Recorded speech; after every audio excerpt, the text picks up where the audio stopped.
नमस्कार दोस्तों, इस वीडियो में आपको जानकारी देने वाला हूं। अगर आप झारखंड के निवासी हैं तो झारखंड में जितने सारे राशन कार्ड धारी हैं, जो राशन कार्ड में हेड हैं, उनका जाति प्रमाण पत्र बनाना अनिवार्य कर दिया गया है, क्योंकि अब आपके राशन कार्ड में जाति को भी अपडेट किया जाएगा।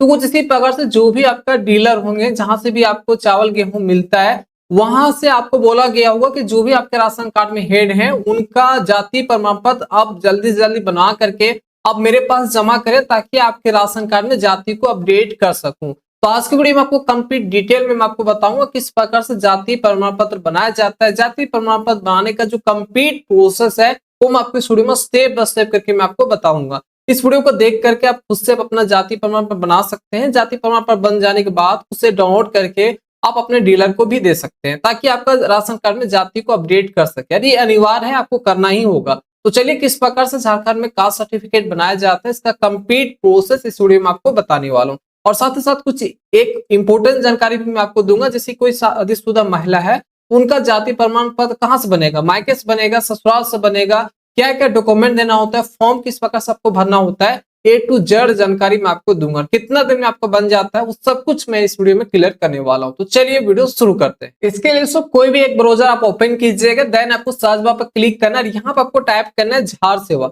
यहाँ पर स्क्रीन पर देखिए, केवल आप यहाँ पे झार सेवा टाइप करके आपको सर्च करना है। यहाँ पे देखिए कुछ इस प्रकार से वर्ड मीनिंग है, झार सेवा टाइप करके आप सर्च कीजिए। जैसे आप झार सेवा टाइप करके सर्च करते हैं, तो झार सेवा का जो ऑफिशियल वेबसाइट है, सबसे ऊपर में देखने को मिल जाएगा। तो पहला वेबसाइट, पहला लिंक आपको क्लिक करना है, झार सेवा का ऑफिशियल वेबसाइट खुलकर आ जाता है। और इस पेज का मैं डायरेक्ट लिंक वीडियो को डिस्क्रिप्शन में भी प्रोवाइड कर दूंगा, तो वहां से क्लिक करके लिंक पर आप इस पेज पे आ सकते हैं। यही से आपका जाति, आय, इनकम जो भी होता है, वो सभी सर्टिफिकेट यहाँ से बनता है। तो सबसे पहले दोस्तों यहाँ पे ऊपर में देखिए 3 ऑप्शन आपके पास देखने को मिल जाता है, फॉरगेट पासवर्ड का, लॉगिन का, और यहाँ पे तीसरा ऑप्शन है रजिस्टर योरसेल्फ का। अगर इस वेबसाइट पे फर्स्ट टाइम आए हैं और यहाँ पे आपका अकाउंट क्रिएट नहीं है, तो सबसे पहले आपको अकाउंट क्रिएट करना होगा। कोई भी व्यक्ति यहाँ पे अपना अकाउंट क्रिएट करके जाति, इनकम, आवासीय जो भी है वो यहाँ से अप्लाई कर सकते हैं। तो कुछ इसी प्रकार से आपको कास्ट सर्टिफिकेट ही बनाना है, तो यहाँ से आपको अपना अकाउंट क्रिएट कीजिए। उसके बाद लॉगिन करके आप यहाँ पे कास्ट सर्टिफिकेट अप्लाई कर सकते हैं। अकाउंट क्रिएट करने के लिए रजिस्टर योरसेल्फ पे आपको जाना है। उसके बाद यहाँ पे कुछ डिटेल, बेसिक से डिटेल आपसे पूछा जाएगा। जैसे कि सबसे पहले जो भी आपका नाम होगा वो यहाँ पे डाल दीजिएगा। जिनका भी यहाँ पे कास्ट सर्टिफिकेट बनाना है उनका नाम डाल दीजिएगा। उसके बाद उनका जो भी ईमेल आईडी है वो डाल दीजिएगा। मोबाइल नंबर यहाँ पे डाल दीजिएगा। वैलिड डालिएगा, सही डालिएगा, क्योंकि इस पर ओटीपी जाएगा। उसके बाद नीचे एक पासवर्ड आपको बना लेना है, यहाँ पे पासवर्ड डाल दीजिएगा। उसके बाद यहाँ पे स्टेट में आपको झारखंड सेलेक्ट करना है, इस पर आप क्लिक कीजिए। यहाँ पे आपको झारखंड सेलेक्ट करना है। कैप्चा कोड यहाँ पे देखने को मिल जाता है, इस कैप्चा कोड को इस बॉक्स में डालना है। सबमिट बटन पर आपको क्लिक करना है। जो भी अपने मोबाइल नंबर, ईमेल आईडी दिए हैं उस पर ओटीपी जाएगा, दोनों पर जाएगा, मोबाइल नंबर भी जाएगा, ईमेल आईडी पर भी जाएगा। ओटीपी डाल करके वेरीफाई कीजिए, वैलिडेट कीजिएगा। देन आपका जो अकाउंट होगा क्रिएट हो जाएगा। जो आप यहाँ पे अकाउंट क्रिएट करते समय ईमेल आईडी दिए हैं वही आपका यूजर आईडी बन जाएगा, और जो भी यहाँ पे अकाउंट क्रिएट करते हैं इसमें पासवर्ड आपने बनाया है वही आपका पासवर्ड बन जाएगा। ठीक है, तो आपका यूजर आईडी पासवर्ड यहाँ से बन जाएगा, आप लॉगिन कर सकते हैं। तो चलिए, मेरा अकाउंट क्रिएटेड है। अगर पासवर्ड भूल गए होंगे तो फॉरगेट पासवर्ड वाला सेक्शन में जाकर के फॉरगेट करके नया पासवर्ड बना सकते हैं। अब आपको लॉगिन करने की जरूरत है, तो यहाँ पे लॉगिन वाला ऑप्शन पर आपको चले जाना है।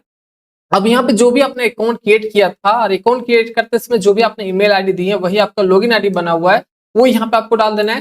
अकाउंट क्रिएट करते समय जो भी आपने पासवर्ड बनाया होगा, पासवर्ड यहाँ पे आपको डाल देना है। और नीचे देखिए कैप्चा कोड है, इस कैप्चा कोड को इस बॉक्स में आपको डालना है, और लॉगिन वाला बटन पर आपको क्लिक करना है। अब इतना करने के बाद फाइनली अपने अकाउंट में लॉगिन हो जाते हैं। ऊपर में देखिए जो भी आपका नाम होगा वो यहाँ पे देखने को मिल जाएगा।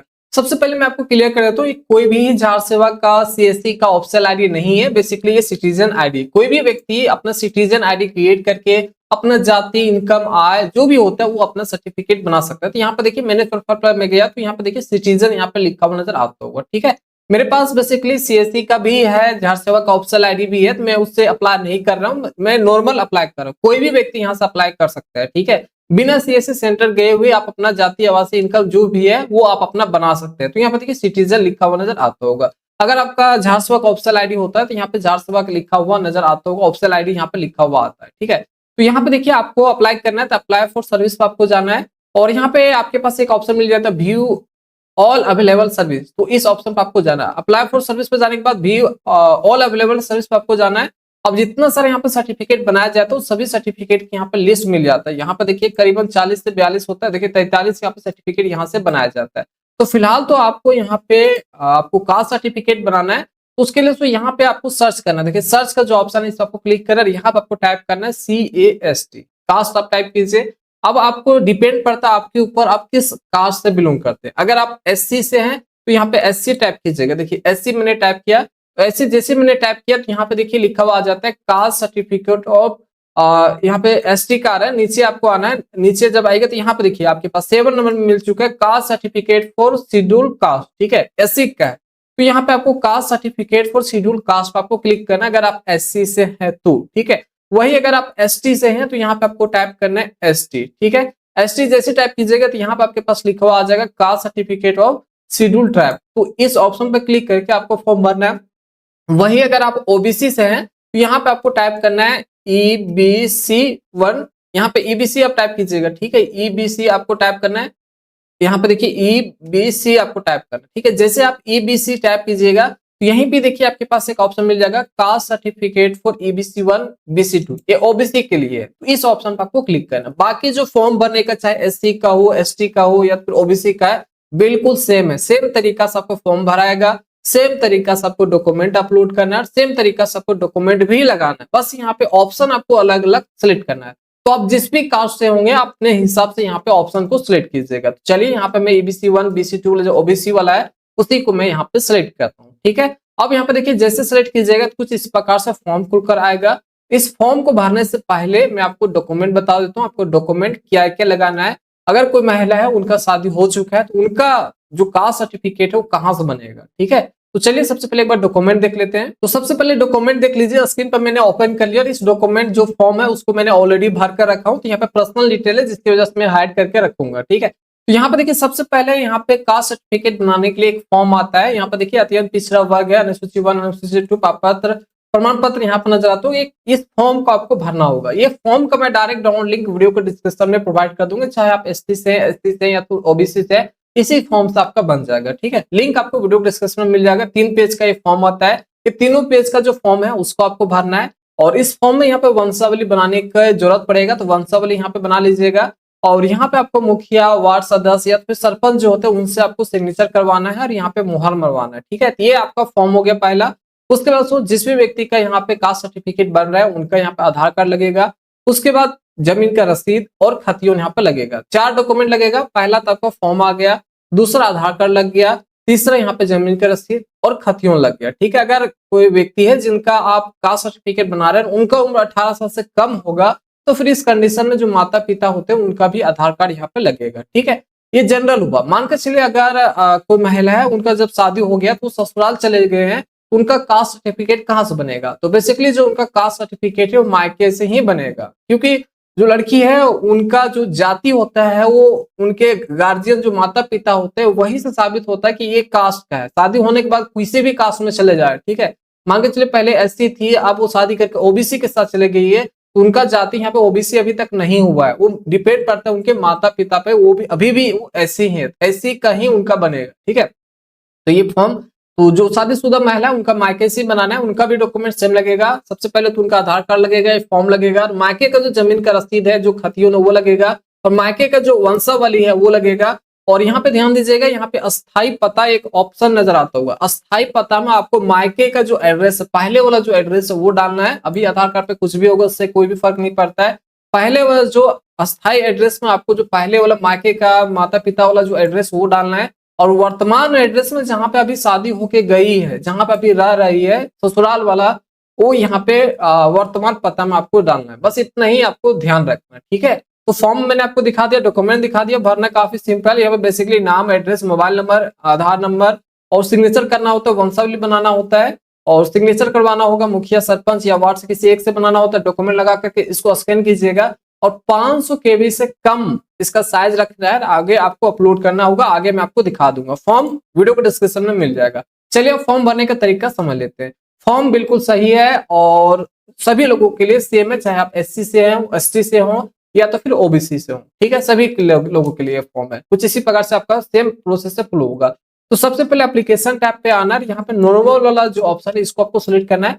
नॉर्मल वाला ऑप्शन सेलेक्ट कीजिएगा तो 15 से 20 दिन यहाँ पे टाइम लगता है बनने में, लेकिन तत्काल अगर आपको जरूरत है तत्काल सेलेक्ट कीजिएगा। रीजन यहाँ पे देना होगा, तत्काल के लिए एक फॉर्म अलग आता है, उस फॉर्म को आपको भर करके ब्लॉक जाना होगा, सीओ से सिग्नेचर करवाना होगा, तब जाकर के आपका तत्काल बनेगा, ठीक है। ये 1 से 2 दिन में आपका बनता है। लेकिन आपको बेसिकली नॉर्मल ही अप्लाई करना है। नॉर्मल वाला ऑप्शन सेलेक्ट कीजिएगा। उसके बाद यहाँ पे पर्सनल इन्फॉर्मेशन में आना है और यहाँ पे सबसे पहले आपका जो पूरा नाम है वो यहाँ पे फुल नेम दीजिएगा। यहाँ से आपको जेंडर सेलेक्ट करना है, मेल होंगे तो मेल सेलेक्ट कीजिएगा, फीमेल होंगे तो फीमेल आपको सेलेक्ट करना है। उसके बाद जो भी आपके आधार कार्ड पे डेट ऑफ बर्थ है पूरा यहाँ पे डेट ऑफ बर्थ डालिएगा। उसके बाद जो भी आपका मोबाइल नंबर है वो यहाँ पे डालिएगा। ईमेल आईडी है तो दे दीजिएगा, तो वैसे छोड़ देना है। उसके बाद यहाँ पे धर्म आपको सिलेक्ट करना है, किस धर्म से आप बिलोंग करते हैं। अगर आप हिंदू है हिंदू सेलेक्ट कीजिएगा, इस्लामिक है तो इस्लाम आपको अपने हिसाब से यहाँ पे आपको सिलेक्ट करना है। तो चलिए मैंने सिलेक्ट किया।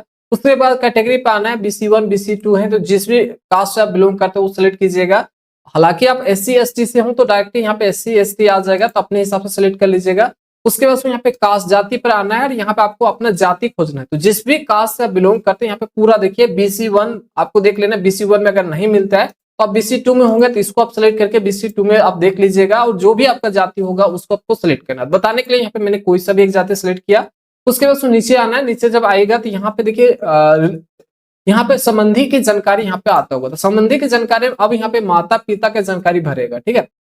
तो सबसे पहले माता पिता की जो जाति है वो यहाँ पे देखिए ऑटोमेटिक यहाँ पे फिलअप हो गया। जो आपने ऊपर सेलेक्ट किया है वही कास्ट यहाँ पे आ जाएगा। तो शादी होने के बाद आपका कास्ट बदलता नहीं है। चाहे आप दूसरा कास्ट में शादी करके चले जाए, कोई महिला दूसरा कास्ट में शादी करके चली जाती है, उनका जो जाति होगा वो नहीं बदलेगा। उनका जो माता पिता का जो जाति है वही आगे भी चलता रहेगा, उसी जाति से आपका कास्ट सर्टिफिकेट बनेगा, ठीक है। उसके बाद दोस्तों यहाँ पे पिताजी का जो नाम होगा, फादर्स का जो नेम है वो यहाँ पे डालना है, मदर्स का जो नाम है वो यहाँ पे डालना है, ठीक है। अगर आपका शादी हो गया है तो यहाँ पे देखिए सिलेक्ट यहाँ पे नजर आता हो, इस पर आपको क्लिक करना है। मैरिड वाला जो ऑप्शन है इसको आपको सिलेक्ट करना है। अगर आपका शादी नहीं हुआ है तो अनमैरिड वाला ऑप्शन सिलेक्ट करना है, ठीक है। अगर आप पुरुष भी हैं तो भी यहाँ पे मेरे शादी हो चुका है तो मैरिड वाला ऑप्शन सिलेक्ट कर सकते हैं। तो चलिए यहाँ पे मैरिड हो चुका है, शादी वाला मैंने ऑप्शन सिलेक्ट किया। अब यहाँ पे देखिए हस्बैंड का नाम है वो यहाँ पे आपको डालना होगा। शादी हो गया है तो हस्बैंड का नाम यहाँ पे डलेगा। अगर आप पुरुष होंगे तो यहाँ पे ऊपर जब जेंडर मेल सेलेक्ट किए होंगे तो यहाँ पे मैरिड स्टेटस जब मैरिड वाला ऑप्शन सेलेक्ट किए होंगे तो यहाँ पे वाइफ का नाम आएगा, ठीक है। तो यहाँ पे हस्बैंड का नाम डालिएगा। उसके बाद यहाँ पे क्या है धर्म, हस्बैंड के क्या है धर्म वो आपको यहाँ से सेलेक्ट करना है। तो यहाँ पे देखिए यहाँ पर धर्म सेलेक्ट करने का ऑप्शन आ गया, तो अपने हिसाब से यहाँ पे सेलेक्ट कीजिएगा। कास्ट ऑफ हस्बैंड जाति क्या है वो आपको जाति बताना होगा, ठीक है। देख सकते हैं यहाँ पे जाति आ चुका है हस्बैंड के हिसाब से। हम नीचे आएगा तो यहाँ पे आपको एड्रेस देना होगा। एड्रेस वाला दोस्तों यहाँ पे देखिए अगर कोई शादीशुदा महिला का बना रहे हैं तो यहाँ पे जो एड्रेस डलेगा वो उनके मायके का ही एड्रेस डलेगा। जो उनके माता पिता का जो पहले उनका एड्रेस था उनका एड्रेस यहाँ पे डलेगा। ये परमानेंट एड्रेस, अस्थायी पता वाला पुराना एड्रेस जो उनके मायके का एड्रेस है वो डलेगा। सबसे पहले यहाँ पे विलेज का नाम, पोस्ट ऑफिस का नाम दे दीजिएगा। यहाँ से आपको विलेज का नाम डाल देना है। यहाँ से कंट्री में इंडिया सिलेक्ट करना है, यहाँ पर स्टेट झारखंड रहेगा। यहाँ पे जो भी डिस्ट्रिक्ट होगा वो सिलेक्ट करेगी। उसके बाद सब डिविजनल यहाँ पे अनुमंडल सिलेक्ट करना है, सर्कल सिलेक्ट करना है। यहाँ पे पोस्ट ऑफिस का नाम देना है। उसके बाद यहाँ पे जो भी पुलिस स्टेशन है उसका नाम देना है। मोहल्ला टोला का नाम देना है। एरिया पिन कोड नंबर यहाँ पे डालना है। उसके बाद नीचे अगर नगर पंचायत से आता है नगर पंचायत वाला ऑप्शन सिलेक्ट कीजिएगा। रूरल से आते हैं, गाँव से आते हैं तो रूरल वाला ऑप्शन आपको सिलेक्ट करना है। और यहाँ पर भी जो भी आपका ब्लॉक है वो सिलेक्ट कीजिएगा। यहाँ पे ग्राम पंचायत सिलेक्ट कीजिएगा। यहाँ पे जो भी विलेज का नाम होगा वो आपको सिलेक्ट करना है, ठीक है। ये आपका हो गया परमानेंट एड्रेस जो आपको मायके वाला एड्रेस डालना है। उसके बाद अगर आप पुरुष होंगे तो आपका तो वही एड्रेस है, आप अपना जो भी आधार कार्ड पे एड्रेस है वो डाल सकते हैं। उसके बाद प्रेजेंट एड्रेस, प्रेजेंट एड्रेस में अब जहाँ पे शादी होकर के महिला गई है वहां का एड्रेस डलेगा। अगर आप पुरुष है तो सेम एड्रेस दोनों जगह सेम ही डाल सकते हैं जो आपके आधार कार्ड पे है, ठीक है। तो यहाँ पे देखिए प्रेजेंट एड्रेस में आकर के जो भी अभी करंट एड्रेस होगा वो यहाँ पे डाल दीजिएगा। विलेज का नाम, पोस्ट ऑफिस का नाम, यहाँ पे विलेज का नाम दे देना है। उसके बाद यहाँ पे कंट्री में इंडिया सेलेक्ट करना है। यहाँ पे पुलिस स्टेशन का नाम डालना है, यहाँ पे पोस्ट ऑफिस का नाम डालना है। एरिया जो पिन कोड नंबर है वो यहाँ पे आपको डाल देना है। उसके बाद नीचे आइएगा। नीचे आने के बाद यहाँ पे जो भी आपने एड्रेस ऊपर फिलअप किया होगा उसी के हिसाब से जो भी आपका ब्लॉक होगा उसका नाम यहाँ पे देखने को मिल जाएगा। जो भी यहाँ पे नाम देखने को मिलता है वहीं से आपका जो कास्ट सर्टिफिकेट होगा वो बनेगा। तो मैंने यहाँ पे ऊपर एड्रेस नहीं बताया है, नहीं फिलअप किया है प्राइवेसी रीजन के कारण, तो यहाँ पे मैं फिलअप करूंगा तो यहाँ पे आ जाएगा। तो चलिए मैं फटाफट फिलअप कर लेता हूँ। फाइनली यहाँ पे देख सकते हैं मैंने पूरा डिटेल फिलअप कर दिया। पूरा डिटेल फिलअप करने के बाद यहाँ पे देखिए कहाँ पे मेरा ब्लॉक पड़ रहा है, कहाँ से बनेगा वो देख सकते हैं। ऑफिस ऑफ द रेवेन्यू कर्मचारी यहाँ पे नजर आता होगा, देख सकते हैं मयूरहंड यहाँ पे नजर आता होगा, ठीक है। जो भी मेरा ब्लॉक है उसका नाम यहाँ पे आ चुका है। यहीं से मेरा जो कास्ट सर्टिफिकेट है वो बनेगा। जो भी ऊपर आप एड्रेस फिलअप किए होते हैं उसी एड्रेस के हिसाब से जो भी आपका ब्लॉक होता है ऑटोमेटिक यहाँ पे फेच कर लेता है, ठीक है। अब यहाँ पे जो भी यहाँ पे कैप्चा कोड देखने को मिल रहा है इस कैप्चा कोड को इस बॉक्स में डाल देना है और सबमिट बटन पर आपको क्लिक करना है। अब यहाँ पे आपका जो प्रीव्यू है वो यहाँ पे देखने को मिल जाता है। जो भी अभी तक आपने डिटेल डाला है उसका एक बार यहाँ पे प्रीव्यू देखने को मिल चुका है। यहाँ पे एक बार देख लीजिए अपना डिटेल।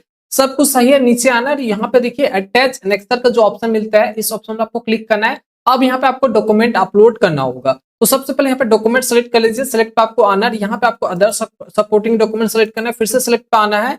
और यहाँ पे अगर आपने राशन कार्ड लगाया होगा तो राशन सेलेक्ट कीजिएगा, अदरवाइज यहाँ पे सपोर्टिंग रिलेटेड डॉक्यूमेंट को ही सेलेक्ट करना है। और यहाँ पे प्रूफ ऑफ कास्ट पाइएगा, यहाँ पे खतियों सेलेक्ट कीजिएगा। उसके बाद आइडेंटिटी प्रूफ पे आना है, यहाँ पे आपको आधार कार्ड वाला ऑप्शन आपको सेलेक्ट करना है। उसके बाद यहाँ पे डिक्लेरेशन पाना है, यहाँ पे फॉर्म आपको अपलोड करना है। उसके बाद प्रूफ ऑफ परमानेंट एड्रेस पे आना है और यहाँ पे लैंड रजिस्ट्रेशन डॉक्यूमेंट वाला ऑप्शन आपको सेलेक्ट करना है। कुछ इस प्रकार से देख लीजिए, यहाँ पे सेलेक्ट कीजिएगा। सेलेक्ट करने के बाद जो मैंने आपको आगे डॉक्यूमेंट दिखाया था फॉर्म, उस फॉर्म को आपको स्कैन करना है। एक ही पीडीएफ फाइल में बनाइएगा, उस फॉर्म को 3 पेज का आता है। फॉर्म स्कैन कीजिएगा, आधार कार्ड, जमीन का रसीद और खतियों, ठीक है। अगर आप राशन कार्ड लगाना चाहते हैं लगा सकते हैं, ठीक है। ये 4-5 डॉक्यूमेंट है, उसको एक पीडीएफ फाइल आपको बनाना है, 500 केबी से कम में आपको रखना है। और सभी डॉक्यूमेंट जो एक पीडीएफ फाइल आपने बनाया है वो सभी जगह यहाँ पे आपको सेलेक्ट करना है। तो चलिए मैं फटाफट सेलेक्ट कर लेता हूँ। तो यहाँ पे देख सकते हैं मैंने एक ही पीडीएफ फाइल को सभी जगह पे मैंने सेम एज मैंने अपलोड कर दिया। कुछ इसी प्रकार से जो भी आपने डॉक्यूमेंट बनाया है उसका साइज 500 केबी में कम में रख करके आप यहाँ पे अपलोड कर लीजिएगा, ठीक है। अलग अलग नहीं अपलोड कीजिएगा, सेम पीडीएफ फाइल को सभी जगह आपको अपलोड करना है, ठीक है। उसके बाद यहाँ पे सेव एनेक्सर का जो ऑप्शन मिलता है इस पर आपको क्लिक करना है। फिर से एक बार आपके पास प्रीव्यू आ जाएगा, तो यहाँ पे एक बार प्रीव्यू देख लीजिए। उसके बाद जो भी डॉक्यूमेंट लगाया गया उसको देखना चाहते हैं तो यहाँ से देख सकते हैं, इस पर क्लिक करके। अदरवाइज यहाँ पे फाइनल है, यहाँ पे सबमिट का जो ऑप्शन है, सबमिट ऑप्शन पर आपको क्लिक करना है। उसके बाद फाइनली कास्ट सर्टिफिकेट आपका यहाँ से अप्लाई हो चुका है। अब यहाँ पे देखिए आपके पास नजर आता होगा एक रिसीविंग यहाँ पे आ चुका है। यहाँ पे देखिए कास्ट सर्टिफिकेट यहाँ पे नजर आता होगा, चाहे आप एससी से हैं, एसटी से हैं या फिर बीसी से हैं, BC1 BC2 से हैं, सेम तरीका से अप्लाई कर सकते हैं। यहाँ पे एक्सपोर्ट टू पीडीएफ पे क्लिक करके इसको आप अपने लैपटॉप, कंप्यूटर, मोबाइल फोन में डाउनलोड कर सकते हैं। आपका रिसीविंग ये है, इसे प्रिंट आउट करके अपने पास रख लीजिए या फिर कस्टमर का अप्लाई करें। अगर आपका शॉप वगैरह है तो उसे प्रिंट आउट करके उसे दे दीजिए। कभी भी अगर आपको अपना स्टेटस चेकआउट करना हो या तो फिर डाउनलोड करना हो ये सर्टिफिकेट बनने के बाद, तो व्यू स्टेटस ऑफ एप्लीकेशन पाना है, ट्रैक एप्लीकेशन स्टेटस पर आपको क्लिक करना है। उसके बाद में यहाँ पे आपको डेट मेंशन करना है, जिस डेट में आप अप्लाई किया। बाय डिफॉल्ट सेलेक्ट रहता है, तो यहाँ पे गेट डाटा पर आपको क्लिक करना है। अगर पुराना डेट में अप्लाई किए होंगे तो डेट सेलेक्ट कीजिएगा। उसके बाद देखिए यहाँ पे मैंने कितना सारा सर्टिफिकेट यहाँ से मैंने बनाया है वो दिखा देता हूँ मैं एक बार। तो देख सकते हैं इस आईडी से मैंने 14 सर्टिफिकेट अभी तक अप्लाई कर दिए और 14 में से देख सकते हैं जो डिलीवर हो चुका है वहां डिलीवर लिखा हुआ आ जाएगा। देख सकते हैं यहाँ से इनकम सर्टिफिकेट बनाया था, बन चुका है। फिर से यहाँ पे देखिए इनकम सर्टिफिकेट बनाया था, बन चुका है। यहाँ पे कास्ट सर्टिफिकेट पहले मैंने बनाया था, वो यहाँ पे बन चुका है। मेरा सीएससी सेंटर है तो मैं बनाता रहता हूँ। हालांकि मेरा सीएससी के झाड़ सेवा का भी आईडी है, उससे भी बनाता हूँ, लेकिन सिटीजन आईडी से मैं आपको अप्लाई करके दिखा रहा हूँ तो इससे भी बनता है। देख सकते हैं प्रूफ यहाँ मैं दिखा रहा हूँ, ठीक है। देख सकते हैं डिलीवर हो चुका है।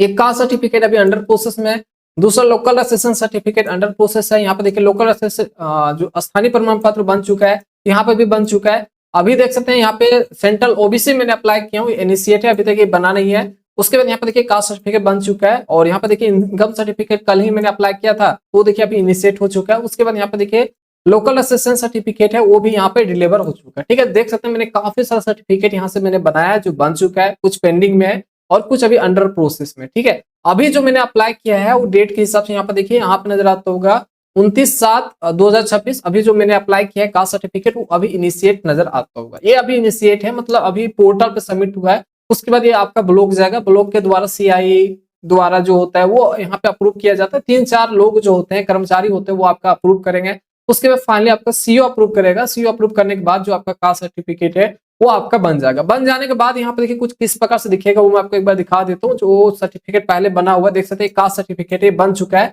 यहाँ पे आपके पास डिलीवर लिखा हुआ आ जाएगा। टाइम करीबन यहाँ पे 15-20 दिन लगता है, इतना दिन में आपका बन जाएगा। तो जैसे ही आपका डिलीवर लिखा हुआ आ जाएगा, डिलीवर पर क्लिक कीजिएगा, व्यू पर क्लिक कीजिएगा और यहाँ पे इंग्लिश हिंदी किस में डाउनलोड करना चाहते हैं इंग्लिश पे सिलेक्ट करता हूँ। तो यहाँ पे देखिए जो सर्टिफिकेट है वो यहाँ पे बन चुका है, यहाँ पे देख सकते हैं डाउनलोड हो चुका है। यहाँ पे देखिए कुछ इस प्रकार से आपका सर्टिफिकेट लिखा हुआ आ जाएगा, caste certificate to be the issue to the response. यहाँ पे देख सकते हैं आपके पास नजर आता होगा कास्ट सर्टिफिकेट, यहाँ पे नजर आता होगा कब बना हुआ है, कब इशू हुआ, तो वो यहाँ पे देख सकते हैं आपके पास जानकारी मिल जाता है। तो कुछ इसी प्रकार से जो भी आपका राशन का डीलर है आपका, वो अगर आपसे कास्ट सर्टिफिकेट मांग रहा है तो फिर आपको कुछ इसी प्रकार से कास्ट सर्टिफिकेट बना करके आपको देना होगा। अब यहाँ पे आपके मन में एक डाउट होगा कि मेरे राशन कार्ड में 5 आदमी ही का नाम है, 6 आदमी का नाम है, 10 आदमी का नाम है, क्या सभी को देना है? नहीं, ऐसा नहीं है।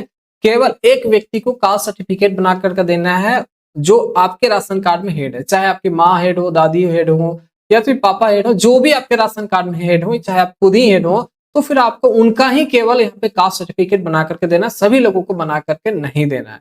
तो मैंने आपको बिल्कुल स्टेप बाय स्टेप बिल्कुल सही जानकारी मैंने आपको दी हूँ। कुछ इसी प्रकार से अप्लाई कीजिए, गारंटी देता हूँ 15 से 20 दिन में आपका जो कास्ट सर्टिफिकेट होगा वो बन जाएगा। उसे प्रिंट आउट करके आप अपने डीलर को दे दीजिए। जो डीलर होंगे वो आपका राशन कार्ड में जाति जो होंगे वो अपडेट कर देंगे। आपको उसे प्रिंट आउट करके देना जरूरी है, क्योंकि उसे प्रिंट आउट जो आप करके दीजिएगा वो फोटो खींच करके वो अपना वेबसाइट पे अपना ऐप में अपलोड करेगा, तो वो आपको करना होगा। आशा करते हो वीडियो अगर आपको अच्छा लगा और पूरा जानकारी मिल गया होगा तो इस वीडियो को सबसे पहले लाइक करना है। चैनल पर नए होंगे तो इस चैनल को आपको सब्सक्राइब करना है। तो चलिए फिर से मिलते हैं एक नए वीडियो के साथ, तब तक जय हिंद।